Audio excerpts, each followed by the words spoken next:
message du gouvernement. La matinale de Radio Classique avec David Abiker. Et Guillaume Tabar pour l'éditorial avec le Figaro. Bonjour Guillaume. Bonjour David. Emmanuel Macron a ouvert hier à l'Élysée un nouveau sommet consacré à l'avenir de la Nouvelle-Calédonie. Ce sommet peut-il permettre d'aboutir à une solution ? Alors il est en tout cas parti pour durer. Il a été ouvert à l'Élysée hier. Il se poursuit à huis clos à Bougival, au moins jusqu'au week-end, et aucune date butoir n'a été fixée. Le directeur du cabinet du président, Patrice Faure, qui fut d'ailleurs haut commissaire en Nouvelle-Calédonie, a offert hier à tous les participants un stylo, avec lequel, a-t-il dit, nous signerons au moins un compromis, si ce n'est un accord, dans les jours ou dans les semaines qui viennent. Vous voyez, on se donne du temps, mais ça n'est pas pour autant la garantie de trouver une solution, car combien de fois, que ce soit à Paris ou à Nouméa, on a essayé de trouver la formule magique pour mettre d'accord indépendantistes et loyalistes.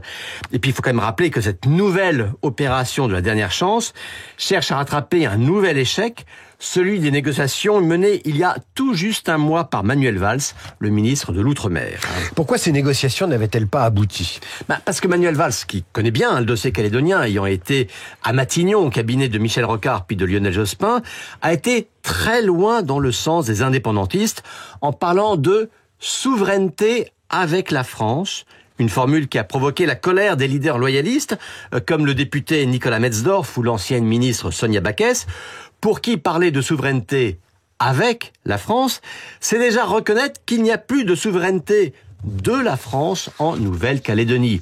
Alors Valls proposait aussi de confier les compétences régaliennes à ce que les indépendantistes appellent la Kanaki. Celles-ci, les déléguant ensuite en retour à la France, vous voyez, c'est subtil, et puis surtout plus parlant, permettre à l'archipel de disposer de son siège propre à l'ONU. Alors, pour comprendre le caractère très sensible de tout cela, il faut quand même rappeler que depuis 1988 et les accords de Matignon de Rocard, la France a concédé de plus en plus d'autonomie à la Nouvelle-Calédonie. Et il y a bien un moment où le pas de plus s'appelle tout simplement l'indépendance. Alors on voit comment Valls essaye d'aller plus loin sans aller trop loin, mais ça n'est jamais assez pour les indépendantistes, mais toujours trop pour les loyalistes, qui considèrent que par ses prises de position, le ministre s'est disqualifié. Et c'est aussi d'ailleurs pour cela qu'Emmanuel Macron a décidé de reprendre la main, d'autant qu'à ses yeux, la définition de la souveraineté n'est pas un sujet gouvernemental, mais bien un sujet présidentiel. Alors, y a-t-il une échéance limite pour parvenir à un accord ? En clair, est-ce que le stylo offert à chacun des négociateurs a plusieurs cartouches ? Écoutez, en tout cas, ce qui est sûr, c'est que le temps presse. Les élections provinciales ont été reportées et le corps électoral n'a toujours pas été dégelé. Rappelons d'ailleurs que c'est ce dégel, pourtant nécessaire et obligatoire, qui avait provoqué les violentes émeutes d'il y a un an. Mais maintenant, le Conseil d'État a obligé le gouvernement à organiser ces élections provinciales d'ici à novembre. C'est quand même bientôt. Et il serait bon que d'ici là, les Calédoniens sachent quel avenir les attend.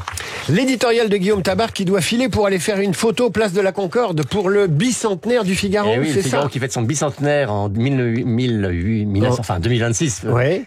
Journal créé en 1826. Et donc ce matin, on va faire une grande photo de tous les journalistes, tous les salariés du Figaro. Place de la Concorde, c'est pour ça que vous êtes tout beau avec votre cravate et votre complet. À demain, cher Guillaume.